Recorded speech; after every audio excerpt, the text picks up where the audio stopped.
This is Vermont Edition. I'm Michaela Lafrac. Today, we are bringing you conversations about three different aspects of life and culture in our region.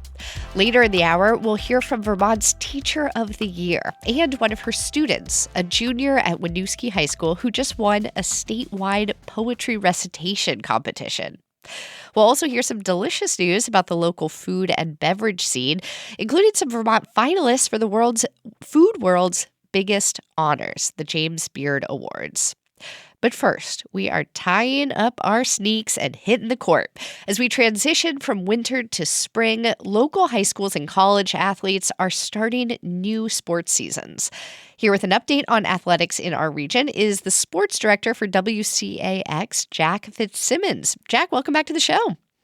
Good to be back. Thank you for having me. Yeah, and listeners, you can join our conversation as well if you are a sports fan like me and Jack are. Tell us about the local sports teams that you have been following, or maybe you want to just give some props to your hometown team. You can call in at 800-639-2211 or send us an email to vermontedition@vermontpublic.org. Jack, we have to start with basketball since we're still in the midst of March Madness. The UVM women's basketball team made it to the big dance for the second time in 3 years. Can you tell us a little bit about this team and their season? Yeah, this team, I think, kind of came in with fairly high expectations. We knew that just given what they had been able to accomplish over the last couple of years, that they were going to be among the better teams in America East. But there were probably a lot of questions about who would kind of step up and fill the void with the graduation of Emma Utterback last year, who had kind of been, quote unquote, the alpha scorer on the team, had been kind of the primary leader of the team.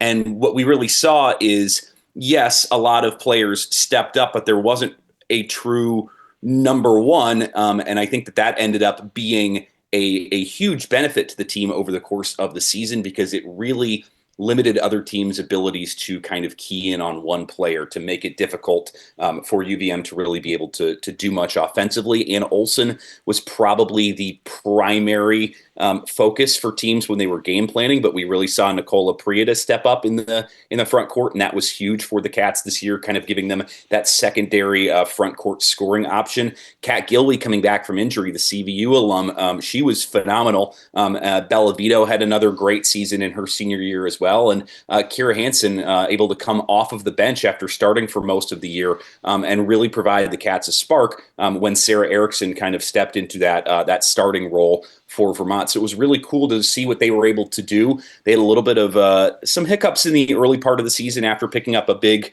non-conference win over a power conference school in Missouri. They had some losses that maybe they would have liked back. But once they got into conference play, they really kind of found their rhythm, especially at home. They were absolutely dominant at Patrick this year.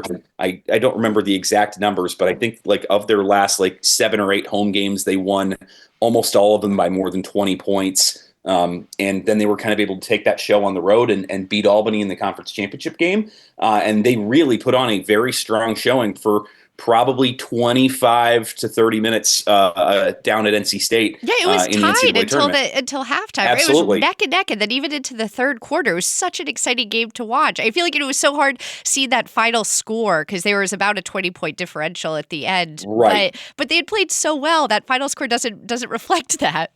Absolutely. And it did end up being exactly a 20-point gap, but it certainly didn't feel that way. I think they probably got to a point where they felt like they'd run out of a little bit of steam. I was sitting courtside during that game, and you could just kind of look and see what the size difference was. And it wasn't quite as much as it was at UConn a couple of years ago. And I'm sure that played into the fact that they were able to be certainly a lot more competitive this time than they were a couple of years ago.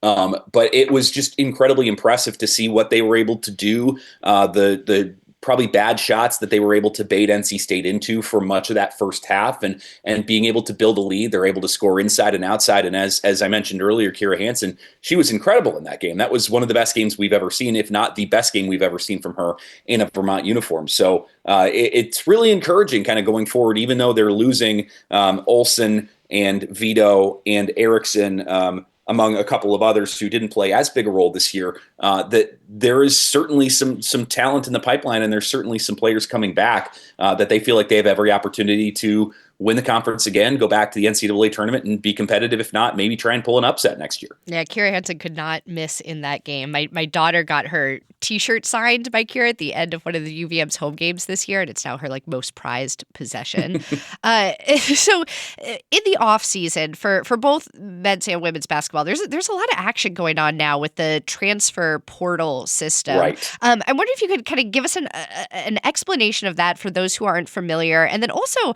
I'm curious if the women's team's success in the last couple of seasons might help them with some recruiting. I think that it absolutely will help them with recruiting. Just being able to play on that stage, kind of being in that visible moment. I mean, you're playing a game on national broadcast television on a Saturday afternoon on ESPN. And I think just being able to have that visibility, especially with how well they acquitted themselves in that game, that's going to be a phenomenal point of recruiting for them, give them an opportunity. As far as the transfer portal goes, so that is a system that was created in 2018 to give coaches and players the opportunity to kind of be more upfront and direct about their intentions, to kind of bring in players and for players to kind of make their way out of a program if they feel like they could try and find a better situation.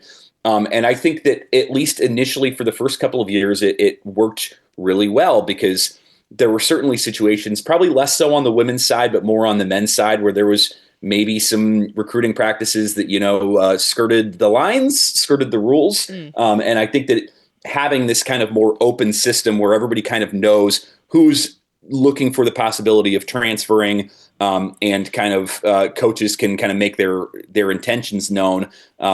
The problem that we've kind of run into a little bit is, and I'm not saying that this is a bad thing. It's good for these kids to have the opportunities to find better situations, and certainly with kind of the rise of the name, image, and likeness stuff, to be able to profit off of what they've been able to do to help raise money for these athletic departments in these schools. But we're in a situation now where it's almost unrestricted free agency every year, in that there's no longer a penalty for transferring at any point. There used to be a rule that you had to sit a year unless you were a graduate transfer, and redshirt. And then they changed it with some of these court cases going on at the federal level. Basically, the NCAA has been taken to court several times, and they've just been waxed every time, over and over and over again. And they put in a rule where it was like, okay, your first transfer, you get to be able to transfer with no penalty, but the second time you have to still sit a year, and they've since gotten rid of that. So everybody can transfer at any point, and not face a penalty for it. And it's great for the players and for the opportunities that they can find a better situation if they feel like they are not in as good a situation. And it's good for their ability to kind of frankly generate, I'm not going to say like generational wealth, but certainly you could dramatically change your financial circumstances, especially if you come from a less advantaged background. But it is tough. It's certainly tough for the coaches to kind of try and figure out every year what their rosters are going to look like. The women have lost a couple of players to the portal this year. Players who were probably names that the casual fan are not really going to know very well. And they more or less are probably transferring for more of an opportunity to have a chance to play. And that makes perfect sense, fully understandable. On the men's side, it's a similar situation this year for UVM, but they're kind of running into some challenges because they're graduating a lot of very impactful players. Illyria Iofalia is gone. Nick Fiorillo is gone, among a couple of others. Shamir Bogues, who missed a lot of the season. And then you have a couple of guys who didn't play as much this year. And again, they're looking for an opportunity to play more. Shai Odom, Seth Joba, guys who maybe they would have been counting on in previous years to kind of continue to develop and be major pieces of the team next year, who are not going to be here next year in all likelihood. We don't know that for a fact because those guys have not committed to another school as of yet. And there is the opportunity to return after you enter the transfer portal. But the challenge with that is that once you enter the transfer portal, the coaches essentially have to operate as if you're not going to be there. So your scholarship might be gone by the time you decide you want to come back. So it's definitely a completely different system now than it was even 5 years ago, much less 10, 20, 30 years ago when you would see guys staying. The really good guys would maybe leave after a year or maybe leave after their junior year. But a lot of the guys, your Ralph Sampsons, your Patrick Ewings, your Hakeem Olajuwons, who are staying and playing 4 years, it's a completely different situation now. Right. Well, we're glad we have you to keep an eye on this as these players move all around. While I could talk about basketball forever, let's shift a little bit. I want to hear about the hockey season. Let's start with women's college hockey. Middlebury's team is D1, and they went pretty far this year, right? They're Division III, but they did go very far. That's a program that Bill Mandigo has been there for a long time, and that has perennially been one of the better programs in the country. And they were once again really good this year. They got off to a really hot start. The Panthers were number one in the country for much of the season.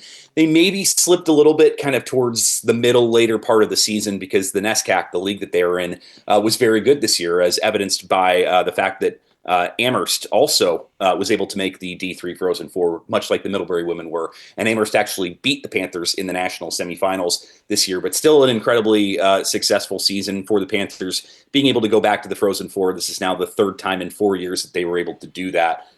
So it's always really cool to kind of see what those Middlebury programs are able to do, especially on the women's side. They've got great coaches. They are able to recruit incredibly well. People want to go play for them, and they are consistently successful. Field hockey, I think it's 7 national championships in a row that they just won, and the women's lacrosse team has won, I think, 3 in a row with like a COVID break in the middle there, and I think they won the one before COVID too. I'd have to pull up the exact numbers because they've done it so many times at this point that you just kind of expect them to always be there, and it's really cool to see. Yeah. All right. And then how about UVM, which is what I meant to say, which is a D1 school?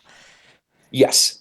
So the UVM women ran into some challenges this year for sure. They had a big kind of group of people who have left over the last couple of years, either through graduation, through transfer, or both. There were a couple of players who had played their 4 years here at UVM, and they wanted to use the extra COVID year of eligibility that the NCAA had granted them to go play somewhere else. Natalie Malinkova being the most obvious player who had been such a huge piece of kind of the women's program's rise over the previous couple of seasons. And they struggled. They struggled a lot of times this year. And in talking with Jim Plumer, it felt like the record was probably worse than the talent level was, and frankly worse than the way that they had played much of the season. They kept losing 1-goal games, which is it's tough. It's tough to sit there and kind of try and keep your chin up. And they were dealing with so many roster changes, and they're going to be dealing with another ton of roster changes next year. They've got several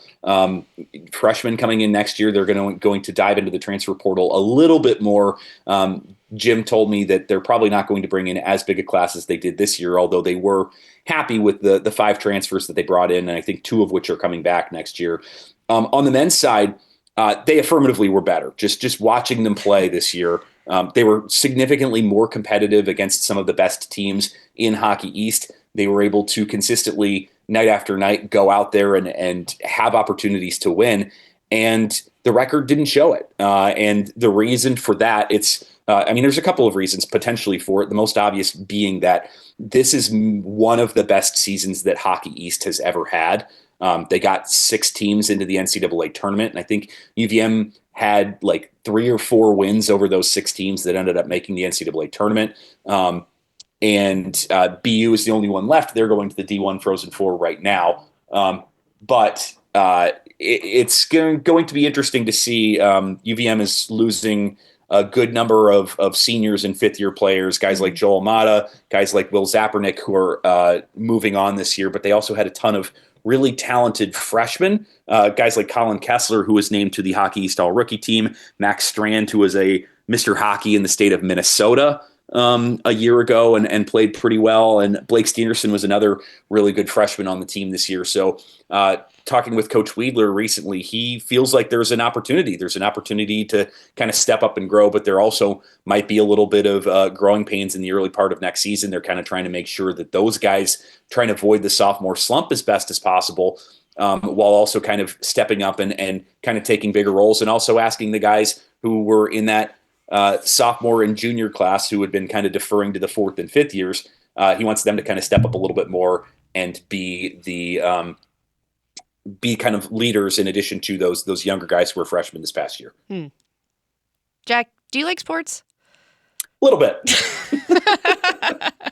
I'm amazed you can keep this all in your head. We just got an email from Charlotte in Morrisville who is going to help us transition to spring. Charlotte says that they are so happy that baseball season has started because they love listening to the Red Sox radio broadcasts on stations like WDEV. But I am worried about the future of independent radio in Vermont, they write. Charlotte, me too. But if anyone can support local radio, it is this state that we live in. Jack, what are you looking forward to in terms of spring sports? Maybe at the high school level? We haven't talked about that yet.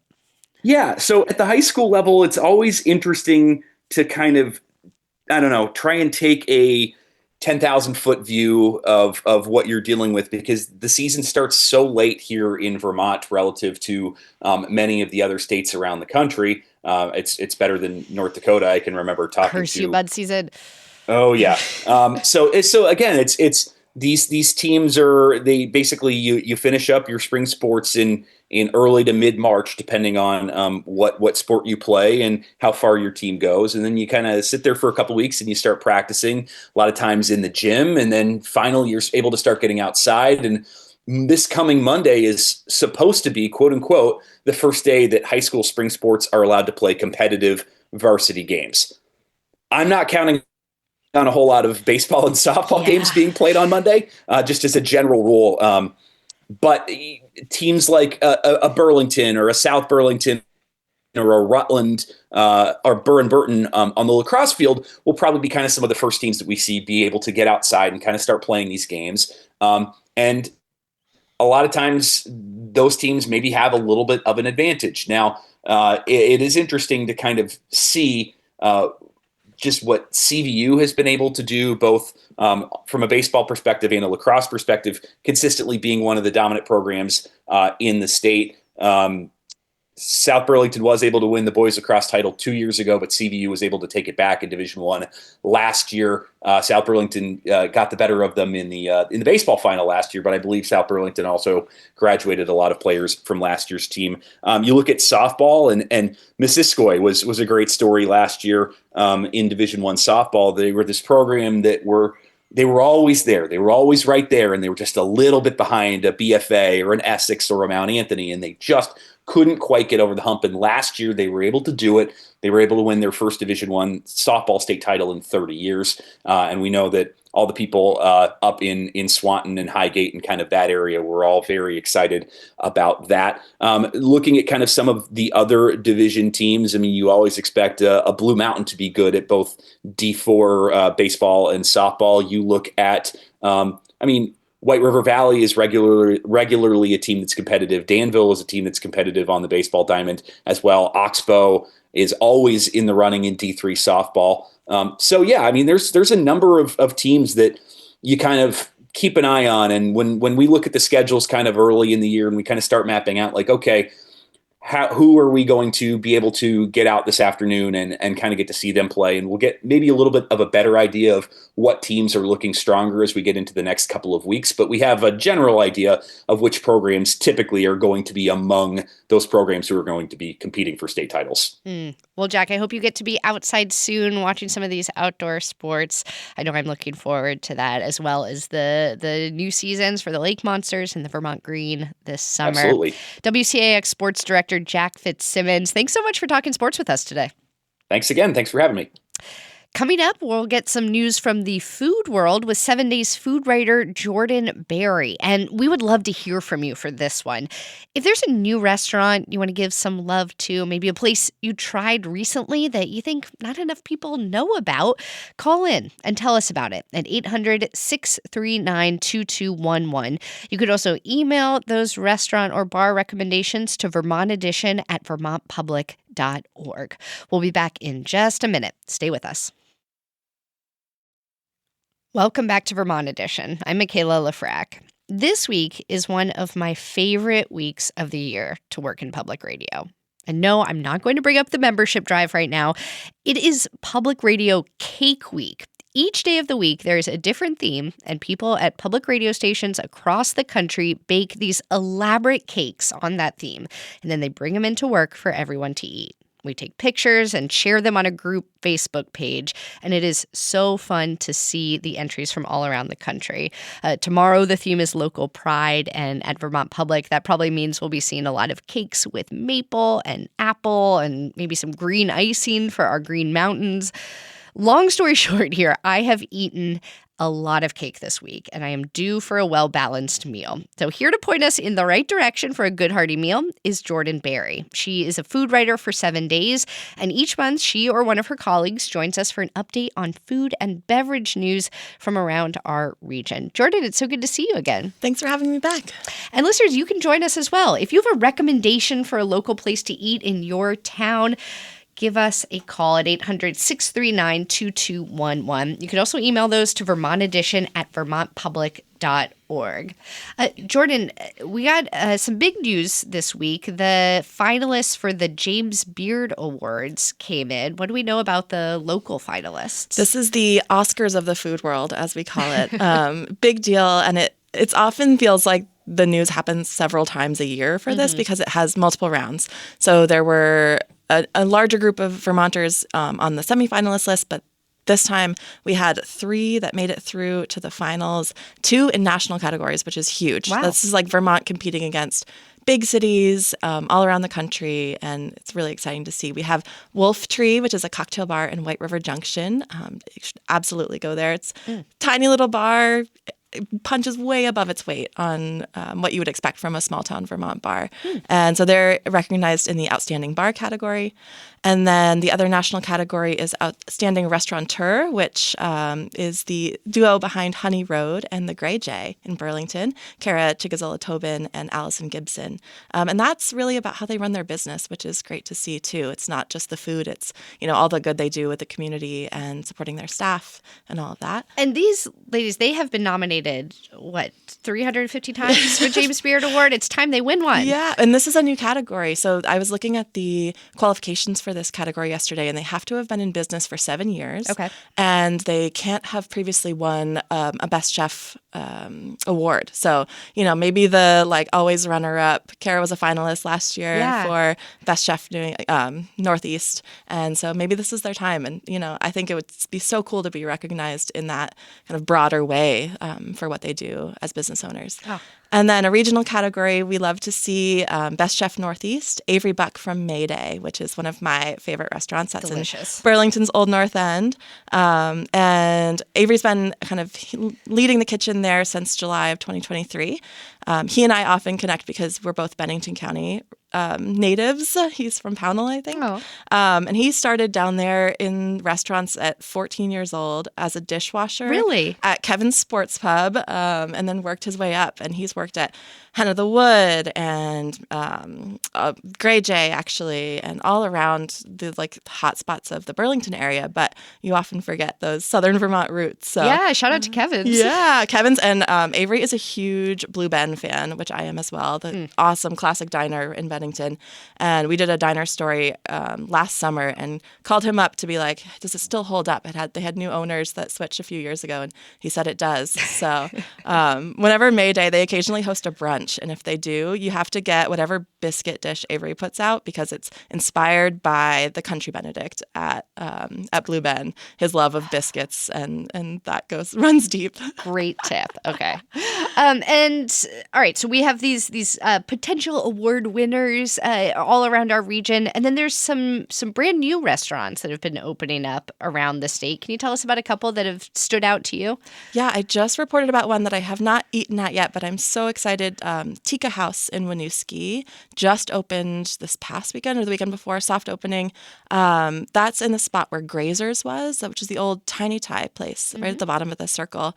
They are doing a really cool Indian menu. They're going to have kati rolls, which is like an Indian street food wrap, like wrapped in paratha. It's one of my favorite like weird street food cravings that I get, and it's been hard to satisfy here in Vermont. So I'm excited to hear about that. Yeah, and that's within driving distance of our Vermont Public Studios. Yes, so maybe a new lunch spot. Absolutely. I also recently made it down to Barrie to go to Foxy's, which is the second business from the Fox Market and Bar owners. They started in East Montpelier a few years ago, and it has the same kind of like kitschy, cozy feel as Fox Market and Bar.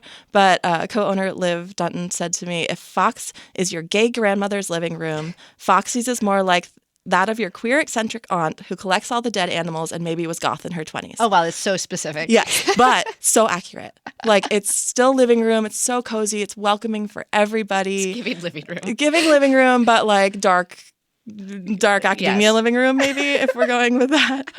But I had an amazing chai, nice and spicy, and a homemade Pop-Tart, and then took a rice bowl for the road. So it's like, and they do like a chef's tasting menu on weekends for dinner. So you can go any time of day and have a great time at Foxy's. Great. We have a call coming in with a recommendation. Lori's in Randolph. Lori, you're on the air. Go ahead.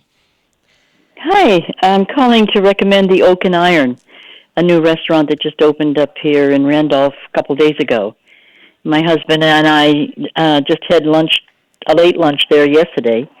They have a lunch and dinner menu. And the food was absolutely superb. Everything about it was wonderful. Lori, what did you have? I had the salmon sandwich. It was called, what do you call the sandwiches with all the layers?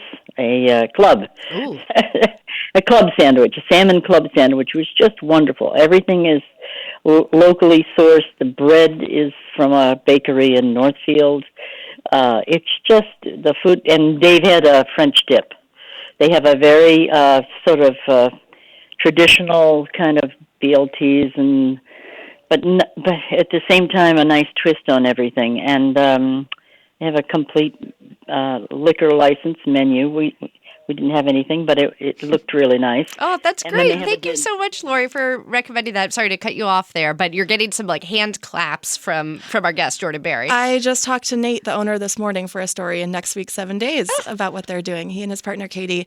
The Oak and Iron is like, you get the iron from the cast iron cooking. It's very steakhouse inspired, they said. And then Oak, they have a really strong whiskey menu and a good wine list. So I'm really excited to go check that out, especially with that recommendation. Wow. Well, Lori, thank you so much for calling in. Okay, so you brought up whiskey. I want to talk a little bit about booze here. The one piece of news I saw in 7 Days recently, Kramer and Kin, which is a popular local beer, they found a new home. Yes, they have been in the Champlain Islands their whole existence. First, I believe, in their garage. And most recently, folks might have been to their big tasting room and restaurant in Alberg at the golf course. But that they were looking to kind of find a more permanent spot. And they are going to be converting a former residential building owned by Heroes Welcome General Store in North Hero. So it's going to be an 18-seat tap room with seasonal outside seating. Very islands. Love their beer. They make lots of like flower infused beers. Like they have a lilac sour that is just spring in a glass. I want it. And not that you should judge a book by its cover when it comes to beer, but their labels, I think, are gorgeous. It's a beautiful cover. Yes. Yeah. And you've also been doing some reporting, or maybe just some tasting at wine bars in the region? Not tasting yet, but Okay. they are coming. Ooh, We okay. are so excited. Recently reported about 2 wine bars that are soon to open in Burlington, like soon, like a couple weeks and maybe early May. One, Bar Renee, looks to be coming first. That's going to be on the Main Street Strip right by Mr. Mike's. It was, I think, most recently the other half, or people might have known it as Sidebar. But that's a long time wine industry pro. He managed a natural wine bar in Oakland that I absolutely love called Bar Ordinaire. And I'm really excited to see what he's going to do with this kind of often hidden space, I think, on Main Street, especially kind of bringing energy to that with the construction that's been going on and really challenging the businesses in Burlington. So something nice to have something new to draw people down there. Yeah. And Wilder Wines, which has been just a little postage stamp of a shop on Cherry Street for a few years. Sifa Lam is moving to the old Tinkering Turtle toy shop space on College Street. So just like a couple blocks away. Big, beautiful space. It'll still be retail wine shop, but she's going to have a wine bar too. And she has just like the exact taste in wine that I do. Like I go in and I'm just like, what should I drink? And she tells me, and I don't have to think about it. And I'm so excited. Your wine soulmate. Yeah, I'm so excited for her to be able to just pour wine for me to actually like sit and have a glass and a snack and enjoy that. So, well, while we are holding our glasses, we should pour one out for some restaurants that have closed recently. What's on your radar that's had to shut its doors? Yeah, we heard the Hatchet in Richmond. They had been there for quite some time, I think almost 10 years maybe. That restaurant has closed last month and is for sale, along with its sister restaurant, the Big Spruce, which had been closed for a bit across the street. So anyone looking to make a go of it in Richmond, there are 2 beautiful spots that are looking for new operators. We also confirmed finally that the Fish and Chip in South Burlington is closed, and Wings Over Burlington recently closed, which really hurts the delivery wings scene, I think. They used to go really far. Like you could get wings delivered to Franklin County from Wings Over Burlington if you wanted it. So yeah, our reporter, Liam Elder Connors, is in deep mourning over that one. Yeah. And then we already talked about what took it over, but Grazers in Winooski, which is now Tika House, that another construction story. The co-owner, Sam Handy, told me that they were down 50% when the construction started on Main Street in Winooski, and just their other locations in Williston and St. Albans were doing better, and they decided to pull the plug on that one. So, well, hopefully we'll see some new spots fill in there, some new businesses fill in those places. Now, Jordan, you're based in Addison County, and you do a lot of reporting on the Chittenden County food scene. But I understand you were driving through southern Vermont recently and made some tasty stops that you wanted to give a shout out to. What were those? We recently did a cover story on general stores in Vermont, and I had 2 exceptional turkey sandwiches at the ones I was reporting about. So Pierce's store in Shrewsbury, which is up the mountain, worth the drive, such a beautiful co-op owned space. And then my hometown general store, Wayside in Arlington, they make a Vermont special, which is like you would imagine, turkey, apples, cheddar, apple, yep. but apple butter is the secret ingredient. Okay, I see you. And that sandwich has also not changed since I was a kid, and it makes me so happy. And then I was coming back from Western Mass, and we came up the other side of the state, which I often don't do. And I stopped at Duchess Coffee in Brattleboro, which is so cool. It's like a bookstore / coffee roaster.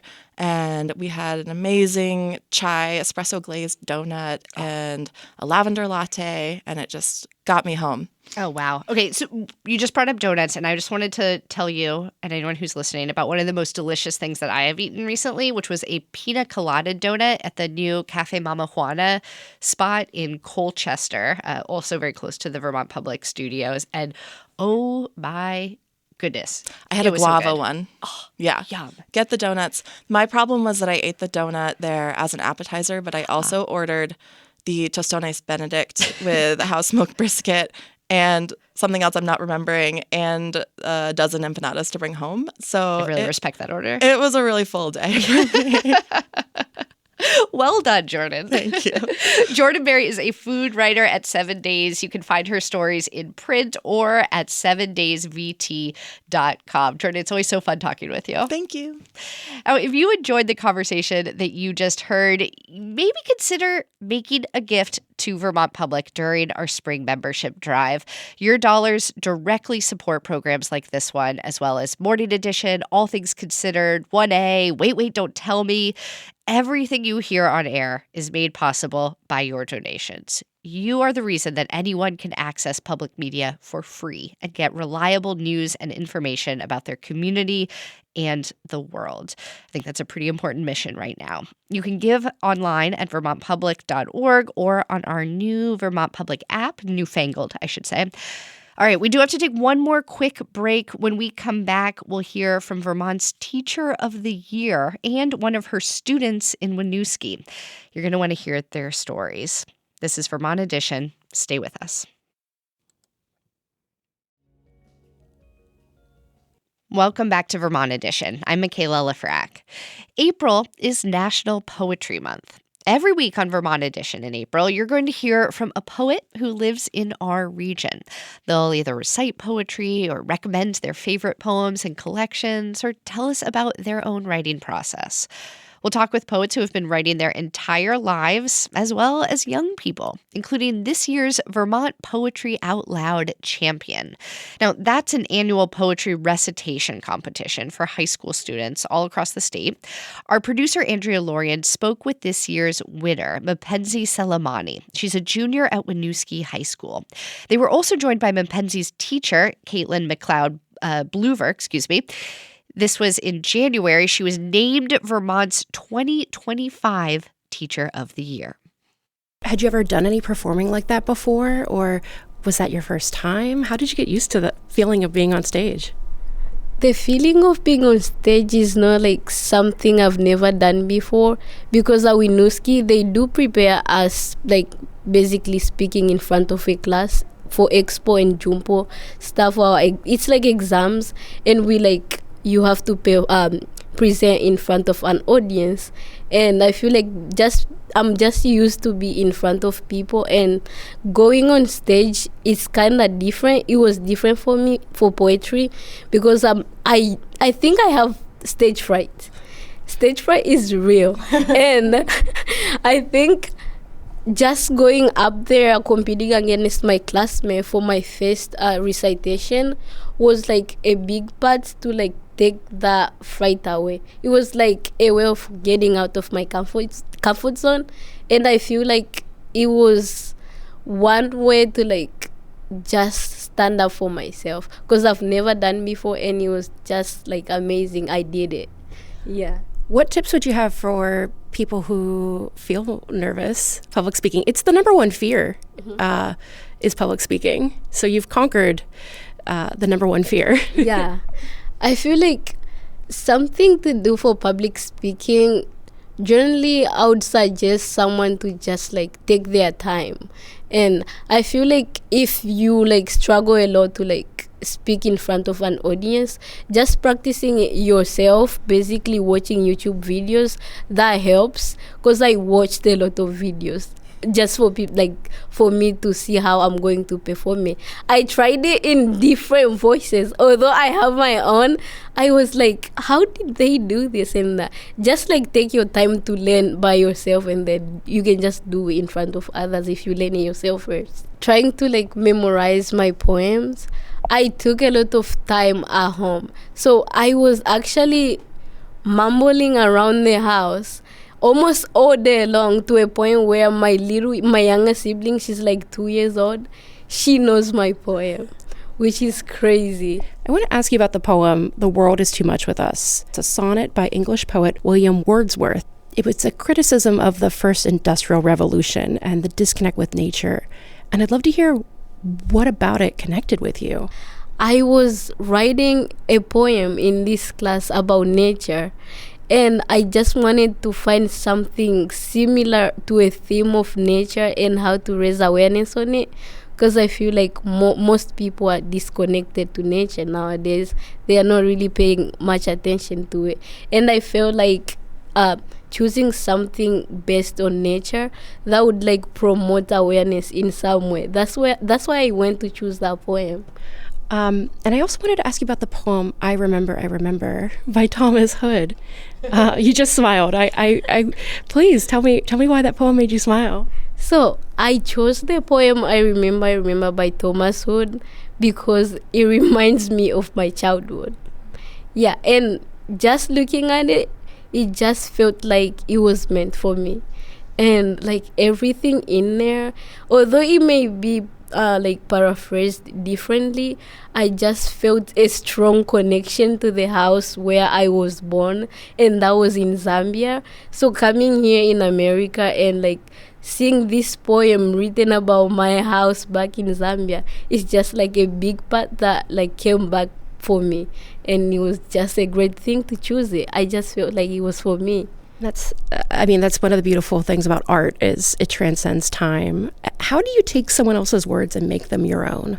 These poems are like really old, and to a point where I say like I connect to this poem, it just feels like it's mine, because the way I can interpret it, it's different compared to how they wrote it back then. So I feel like the way I like promote it or say it, it just feels like I know how to change it to how I feel, and that's like making it my own. How do you see that resonating as a teacher with other students in your class and the other poems and works of literature that you teach for them? It's National Poetry Month, April, and we are doing a big poetry showcase. Wednesday, April 16th, 10 a.m. in the morning, and the hope is that most of my students will perform, but it's also open to the whole district, so we're hoping to have some elementary students perform and maybe a couple of middle school students. I think there'll be a lot of middle schoolers in the audience, and it's supported with a grant from Vermont Humanities, so helping with a couple teaching artists coming in to help prepare students for the showcase. Students are writing their own poems, so every day we're starting class by watching a poet performing their poem out loud, and then using those poems as inspiration for our own poems and prompts to either write about what the poem means to you, use certain lines to kind of kick off your own poem, use certain words from the poem, and then students will share their poems in our poetry showcase. So I think anything I do in class, or I try to do, is to help students find their own voice, whether it's through finding a connection with another poet, through a book that we're reading, and really help them recognize that the world is so big and find something to connect to. And like some poems might not resonate with everyone in the class on a certain day, and I'm like, that's fine, do something else. But hopefully giving lots of space for kids to find something that they connect with. What poems have been particularly resonating with the class? We did On Days Like This by Rudy Francisco last week. We did Dear White America by Danez Smith. I remember this poem. I don't know if it's a line, something you should know about me. Yes. I don't know if that was Rudy Francisco too. Was so most people liked that one because everyone like started by saying something you should know about me, and they just wrote a lot of stuff that they like want people to know about them, which was really cool. Did you learn a lot about your classmates through that? Yeah, I did, especially one of my friends, Bora. She wrote this poem, like, I did not know much about her, but the way she wrote that thing, it was amazing, and I got to learn a lot from her. What did people learn about you? Oh, one thing they learned about me is that I have stage fright from that. Yeah, because I added that in my something you should know about me, and I said how much I love family time and food. Yeah. And I talked about my connection with poetry in there and how I found a different passion that I've never really thought of. What have been some of the challenges and delights of teaching poetry? I think one challenge is people hear poetry and some students immediately are like, oh, miss, I don't want to do that. But the delight is, I think you can find the right poem for everybody. I think sometimes when I was taught poetry, it was like, oh, there's certain rules and certain, structures a poem has to be. Most of the poems we're doing, there's no rules, there's no structures. So helping kids find freedom and find their voice and what it means to use poetry, use unstructured text as a way to express yourself. And you were named the 2025 Vermont Teacher of the Year. In a speech to the State Board of Education, you talked about the role of teachers as nurturers of the American dream. And how does that play out for you on a day-to-day basis as a teacher? I think one thing that's unique about Winooski is we have students whose families have been in Vermont for generations and generations, next to students like Mackenzie, whose families have been here a handful of years only. In my speech to the board, I said, my classroom represents America in so many ways. And what is the American dream if not creating spaces for everyone to succeed? So creating opportunities for us to have dialogue with each other, to recognize each other's differences, and then ultimately to celebrate them. Poetry, reading books, reading history is a way for us to have those conversations, and it allows us to learn more about each other, as we learned about Mackenzie and she learned about her friend, and allows us to share about each other and really celebrate our differences. Who are some of your favorite poets? I don't really have much, but I love Langston Hughes. Most of his poems are really amazing because as a Black person, I feel like him raising awareness, that's like one big part of me loving him. And it's just amazing seeing how they promote awareness for us, which is amazing. And it kind of goes back to what we were talking about earlier about the power of words transcending time, It's really cool really cool to experience that. The National Poetry Out Loud Finals are in Washington, D.C., the first weekend of May. How are you preparing? So I have been reciting my poems multiple times at home. And even when I'm alone, it just feels like it's songs coming into my head, but it's poems. And I feel like when I just sit quietly, I just mumble. But I don't know if it's weird, but I just mumble around the house a lot. And I feel like that's another way of not forgetting it. And we have teachers coming in to teach me and just stay on track, which is amazing. That's so cool. Are you going to DC too? Yeah, Mackenzie and I are going. Mackenzie's younger sister is going, and a close friend of Mackenzie's is going as well. What are you most excited about? I'm excited to just visit it because most people say that DC is fun. Yeah, and I just want to experience it too, and I just want to see, and I want to take pictures too. Yeah, plus going with my sister and my friend, I just feel great because having them there, it's an honor, because without them and their support, I don't know, because they have helped me a lot throughout my poetry journey. They have been there, and especially my friend Bora, she has been helping me with recitation, because at some point I was not really confident in myself. I was like, nah, I just can't. And she was like, no, you can do it. If you succeeded for this first one at school, then for the 5-hour semis it will be better, and you can do this and that. And just her encouraging me, it just feels special. And having her going with me to DC, I just feel like I'm prepared. I watched the video of your performance of the showcase at the Flynn, and the cheers in the crowd were so loud. Was that your friend and your sister? Yeah. That was my friend Bora, Ketila, and my other two friends, Alice and Joyce. Yeah. And I think Esther was there. So they all came prepared, and they were just excited for me to win it. And most of them, they were saying that they knew I'm going to win.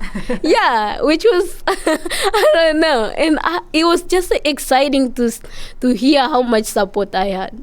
It was really cool. We're reading the book Between the World and Me by Ta-Nehisi Coates, and he talks a lot about Howard University, where he went. So we're hoping to squeeze in a campus tour at Howard University, and also hopeful to meet our lawmakers, Representative Ballant, and hopefully our 2 senators as well. That was Vermont's Teacher of the Year, Caitlin McLeod-Bluver, and her student, Mackenzie Selemani, a junior at Winooski High School. Mackenzie will be competing in the National Poetry Out Loud Championships in Washington, D.C. Thanks to Vermont Edition producer for that lovely story. Now, before we wrap up, I want to remind you that the interviews that you heard today on Vermont Edition are made possible by you. Yes, you, the listener. We're in the midst of Vermont Public's spring membership drive, and we are asking you to support our work with a donation right now at vermontpublic.org or on the Vermont Public app. When you donate, you'll help keep programs like Vermont Edition on the air every day, and you will also be entered into a drawing for a trip to London, England through Milne Travel. It includes round-trip airfare from Burlington, Boston, or Montreal, and a 4-night hotel stay for 2 people. You can learn more about that on our website, vermontpublic.org. And thank you so much for supporting this work at such an important time. Today's Vermont Edition was directed by Aaliyah Papes. Our managing producer is John Ahrens, and our producers are Andrea Lorian and Daniela Fierro. Anna Berg is our intern, and our call screener today was Rick Barrett. Our theme music was composed by Myra Flynn. I'm Michaela Lafrac. Thank you so much for listening, and we will catch up again soon.